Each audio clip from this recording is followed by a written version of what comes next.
Mendongeng dari Pendidikan Bahasa Aceh. Selamat menyaksikan. Assalamualaikum warahmatullahi wabarakatuh. Perkenalkan, nama saya Fasilat Husni dari Prodi Bahasa Sastra Aceh. Ingin menceritakan sebuah dongeng yang berjudul Raja Hutan. Nasabah hutan yang raya, nasabah singa yang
Tuan God hanang pupu lom soyang gelem bantu mandum lon bantu.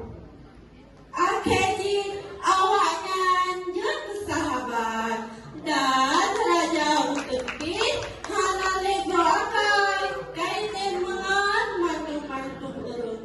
Jadi intisari yang kita coba cerita ulun tuan tanya hajut kurung besombong angku karena tanya mandum hajut udah sidro dan lam tanya betaremehkan kok hana tenda yang taremehkannya yang bantu tanya dan lam tanya wate kabungan beta pilih-pilih mandum kabungan.